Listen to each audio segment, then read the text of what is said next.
On était venu pour de la grosse, on se retrouve avec la plus petite qui existe. Et pourtant, avec un mec de 45 ans dessus, mais... J'ai vraiment découvert ce bonheur d'avoir le sentiment d'avoir une grosse entre les jambes.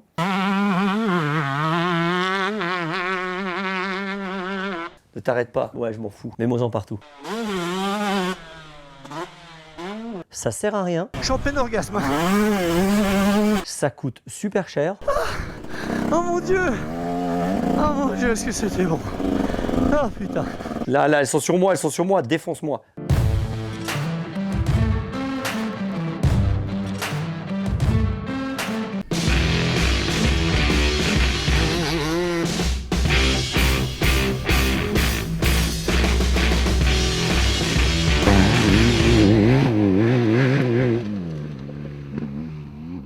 Alors Raphaël, aujourd'hui, un épisode entièrement improvisé. On était venu pour une rouge, on se retrouve avec une bleue.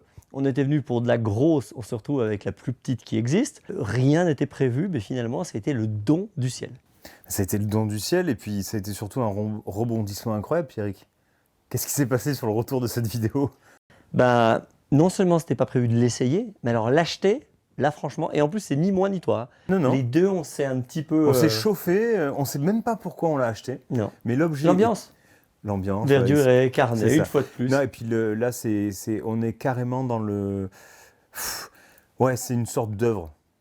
Et un caprice. Voilà, en fait, c'est un truc que tout le monde voudrait avoir. Tu sais que tu n'iras pas plus vite avec. Ça, en fait, c'est quoi? Tu as bien raison. C'est un tableau de maître. C'est une œuvre d'art.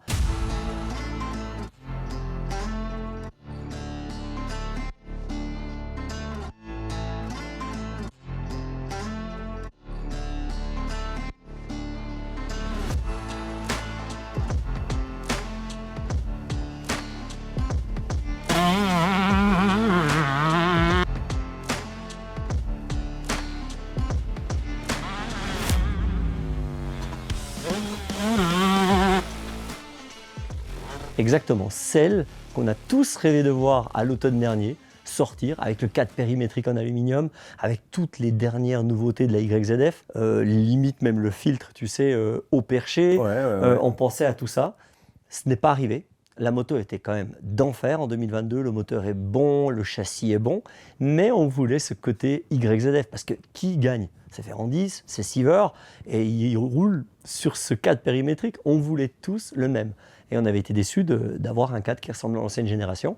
Donc aujourd'hui, quand on a vu cette moto, en plus avec un look un peu italien, tu sais, Rinaldi, des pièces de partout. Le réservoir carbone, les sponsors, le numéro, en fait c'était la moto personnelle, justement, de l'associé d'Andrea.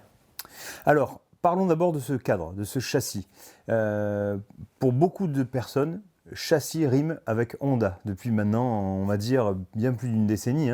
Quand il s'agit de parler d'une moto maniable, quand il s'agit de parler d'une moto facile, d'une moto intuitive, on pense systématiquement à la Honda. Et en fait, on s'est rendu compte, enfin surtout moi, j'étais pas monté sur des Yam depuis bien longtemps, et je me suis rendu compte que toutes les qualités que je retrouve dans une Honda, je les trouvais dans la Yamaha, et même plus encore. C'est-à-dire que je trouve encore plus de stabilité, je trouve une facilité, un sentiment de sécurité qui est incroyable sur ce châssis.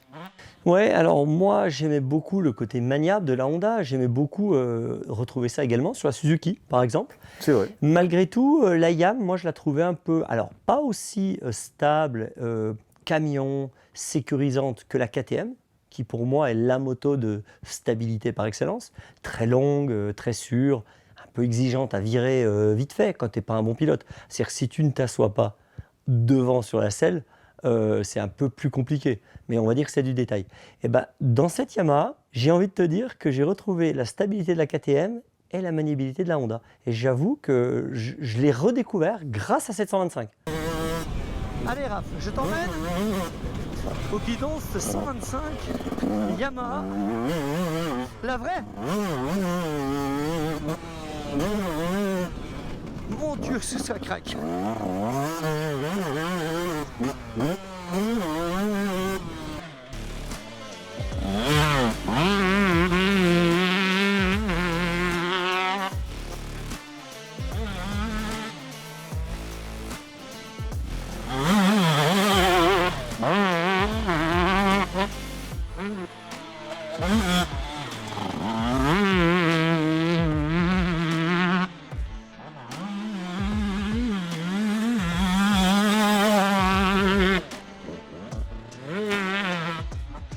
Tu vas rigoler, mais en fait, elle est plus large.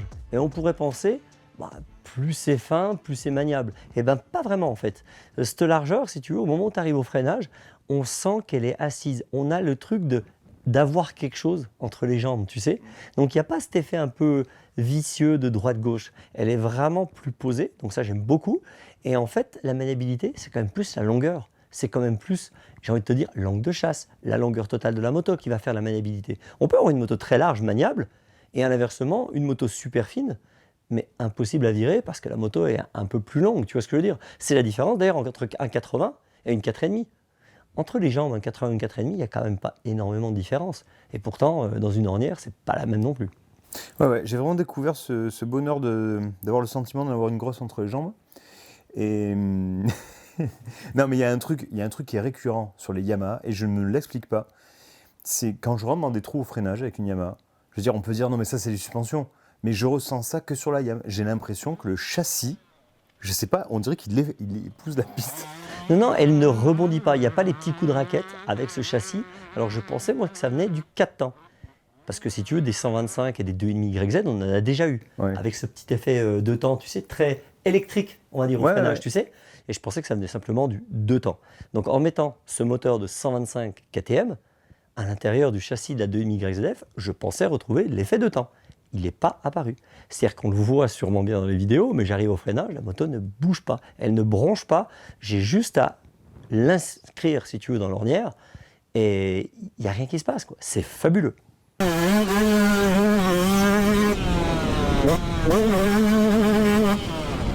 Désolé, je parle pas beaucoup, mais...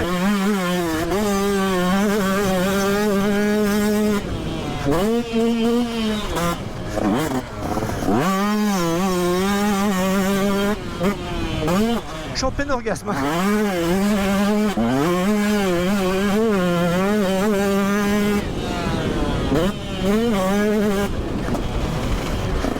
Ah, c'est pas la même. Ah si, ça va bien pareil.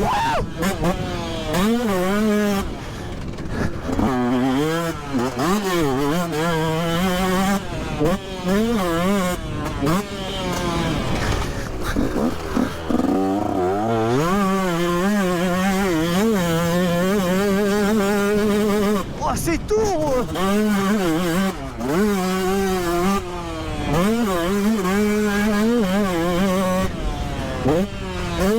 En fait, on a le droit à tout.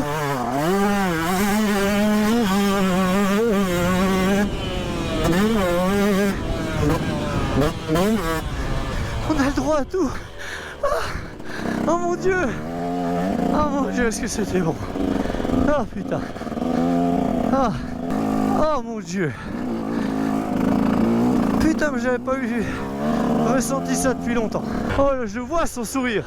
Je le vois son sourire. Je le vois son sourire. Putain, là franchement, mon fils, s'il passe pas du 80 à la 2,5 CRF, sans déconner, cette stabilité, elle est incroyable. À la limite, il peut passer sur une moto comme ça, parce qu'elle est à la fois maniable et à la fois stable. Tu sais, quand tu sors du 80, passer sur une 125 KTM, c'est un peu long. Mais, vas-y, nique-la. Non, mais il y en a partout. Non, mais j'ai l'impression qu'elles se reproduisent devant nous, là. Vas-y. Sans déconner, c'était tout fait pour qu'on n'ait pas cet épisode. C'est pas possible. Tiens, je vais te fumer, toi. Qui t'a niqué mon jean. Ah merde, je t'ai tapé à côté. Mais là, en l'occurrence, c'est pas mal, quoi. Parlons moteur, Pierrick. Bah là, est-ce que c'est une erreur? Il a choisi le bloc 125 KTM, donc le bloc le plus puissant. Le plus performant. Voilà, et tout le monde nous a dit, évidemment, déjà dans les commentaires, parce qu'on a fait fuiter quelques photos, pourquoi ne pas mettre le bloc 125 YZ, tout simplement 2022, qui est quasiment, ou on va dire, l'égal hein, du KTM. Bah, pour une raison toute simple, c'est que la moto, il l'a construite avant l'arrivée du bloc 2022. Donc entre le bloc 2021 de la YAM et le bloc KTM, il n'y avait pas photo. Donc du coup, il a décidé de mettre ce KTM. Mais il aurait très bien pu, effectivement, mettre le bloc de la 125 YZ 2022. Ça se discutait plus, tu veux dire, avec le dernier bloc Yamaha. Où complètement. Là, c'était pas forcément judicieux de dénaturer pour les puristes, de faire cette espèce de mélange hybride de marques qui plaît pas à tout le monde, hein, d'ailleurs. Hein. Non, ça je peux le comprendre. Mais là, franchement, le côté je plaît pas à tout le monde, sur la 125 KTM, on l'a quand même beaucoup moins. Hein. Ouais. Hein, parce que sur une grille, il y a quand même, je sais que tout le monde ne fait pas de la compétition, mais on voit bien dans les parcs, on voit bien en enduro, en motocross aujourd'hui, que sur les petites cylindrées, C'est KTM. KTM ont le monopole. Tu sais, tu as beaucoup parlé dans des vidéos précédentes du bloc KTM qui était avec une puissance répartie très différemment, avec une puissance qui arrive beaucoup plus tôt dans les tours Oui. par rapport aux autres. Et donc comme quoi, Eh ben, comme quoi, alors là, j'ai roulé quand même 6 mois avec la 125 YZ 2017, et là, j'ai roulé avec la Rapa. Je vais un peu nuancer tes propos. Je pense que ce dont tu parles, il faut rouler vraiment, enfin, il faut avoir un certain niveau pour le sentir. Moi, par exemple, à mon niveau, je sens bien qu'elle est plus puissante à mi-régime, mais je veux dire, ça reste quand même assez fin comme feeling. oui, mais tu es d'accord avec moi que tu as roulé avec la 125 YZ qu'on a acheté, Ouais.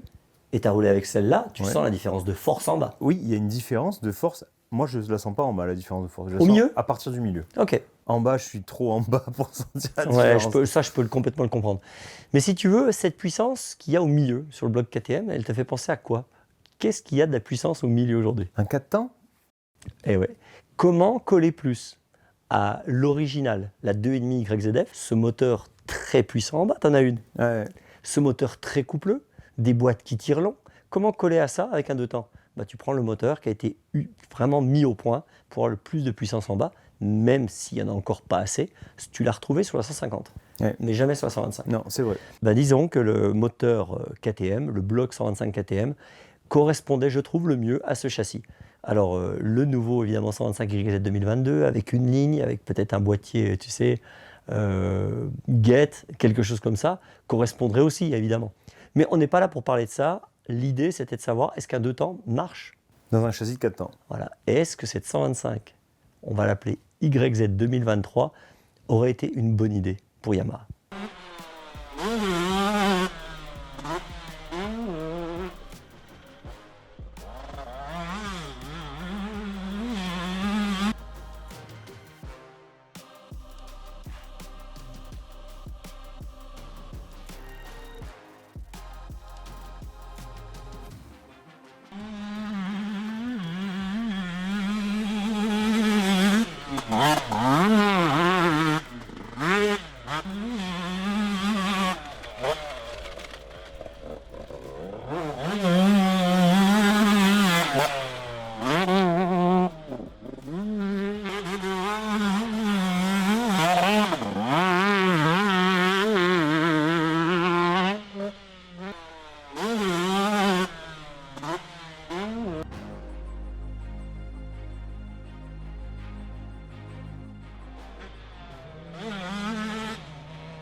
Alors, est-ce que c'est pertinent cet assemblage? Est-ce que ça a du sens? Est-ce que ça a de l'intérêt? Alors j'ai envie de te dire, on n'a pas pris de chrono, donc on ne le sait pas par les chronos. Tu as très peu roulé avec, et pas sur la même piste que moi, donc c'est difficile à juger. J'ai roulé une journée entière. Hein. Voilà, aujourd'hui. Tu as roulé avec moi, mais pas sur la même piste, donc on ne peut pas l'utiliser non plus. Par contre, est-ce que visuellement ça se voyait? Ah bah, visuellement, moi je trouve que... Ah, c'était mon Highlights 2022, je pense. Oui, ça se voyait. Je pense que tu as perdu 20 ans. Et pourtant, avec un mec de 45 ans dessus, mais... Là, Dans le pilotage, dans l'attitude, dans l'envie, dans le... et tu sais que je me dis toujours, est-ce que c'était la piste? Est-ce que c'était le fait d'avoir essayé juste avant une 2,5 ou une 500? Logiquement, ça va moins bien quand tu reprends la 125. Mais là, il n'y a pas eu de moins bien. Je pars sur la piste, premier saut moto en travers, deuxième saut moto à plat. Rapa, quand je lui ai dit que je l'achetais, il m'a dit, au bout d'un tour, je savais que tu la voulais. J'ai su. C'est exactement ça. Pour moi, ça a été la révélation. J'ai eu tout ce que je préférais. Faire du bruit, parce qu'on est tous pareils. Ouais. Une moto qui craque et qui prend des tours, ça nous excite tous, sans Ouais, déconner. Ça, c'est vrai, ouais. Je suis en plein orgasme. Un châssis qui m'a permis de faire un peu ce que je voulais. En fait, on a le droit à tout. Donc comme on a très peu de temps pour tourner, je fais quand même des fautes, je rentre trop serré, trop large, je rate des trucs, je saute trop loin. Ça m'a tout pardonné. Je me suis jamais fait peur, j'ai été en contrôle. Et enfin, le dernier truc, c'est une sensation d'être quelqu'un d'autre. On y reviendra sûrement dans une vidéo, mais c'était ma 200 bêta à moi. C'était ta 200 bêta, toi, ouais. J'avoue qu'il faut à peine de pilotage. Il faut à peine, non, il faut quand même du pilotage. Une belle piste, mais sans déconner, là, les planètes sont toutes alignées. Et là, j'ai vécu un moment exceptionnel. Et pour la première fois, c'était en fin de journée, il faisait chaud, on était en Italie. Je ne veux pas me faire plaindre, hein, mais j'étais mort. Ouais, Vraiment, j'étais mort. C'est vrai que t'étais mort. Et je t'ai fait un petit peu genre, tu sais, notre petit signe, genre, Raph, là, je suis cuit. Et tu m'as même redemandé de faire, allez, encore 2 passages. Ouais, parce que et ça, t'aimes pas le faire, hein. Non. Mais là, tu l'as fait pour le coup. Je me dis, s'il se fait une blessure, là, c'est vraiment de ma faute. Vous le savez tous, hein, c'est comme en ski, la moto. Hein. Le dernier coup, c'est souvent le mauvais. Le et là, tour tu du m'as trou, dit, refais-le. Et alors, vous voyez pas tous les mimiques qu'il y a, mais déjà, je vais vous donner 2-3 petites infos, d'anecdotes sur les vidéos. Déjà, quand je pars pour Raphaël, c'est comme un freestyler. Hein. Je remets la première et je compte 2, 3. Je sais exactement dans quelle vitesse passer pour éviter justement l'erreur. Comme on fait que des bouts de piste, tu sais, d'arriver en sur-régime ou de passer par devant parce que la moto est en sur-régime. Donc il y a un petit comptage de vitesse. Et en fait, à chaque fois que je retourne à l'endroit, je souffle et je me parle dans le casque en disant « fais pas le con, reste concentré ». Parce qu'on se déconcentre vite fait entre 2 passages. Hein. Ouais, c'est vrai. Ouais. Mais en l'occurrence, tu m'as fait refaire et refaire parce que tu prenais ton pied derrière la caméra aussi, quoi. Ah oui, moi je me suis régalé. Ça faisait longtemps qu'on n'avait pas tourné des séquences. Enfin, tu vois, j'avais le RAW dans la tête pendant qu'on... Et d'ailleurs, moi, j'attends qu'une chose, c'est qu'elles soient en ligne.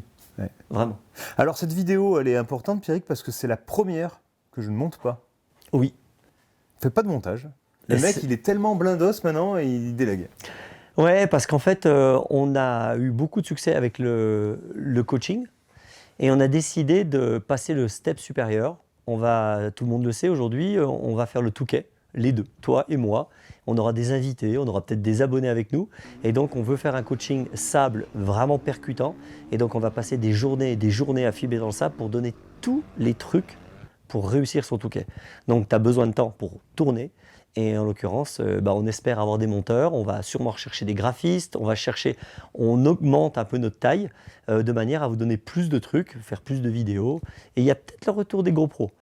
Peut-être le retour des GoPro. Tout simplement parce que moi, les GoPro, elles me manquent. En fait, j'aimais bien ce petit côté un peu les GoPro. Bon, tu m'as dit que ce serait bien d'apprendre plus de trucs en même temps, parce que je me fasse plaisir, c'est une chose, mais que ça serve à tout le monde.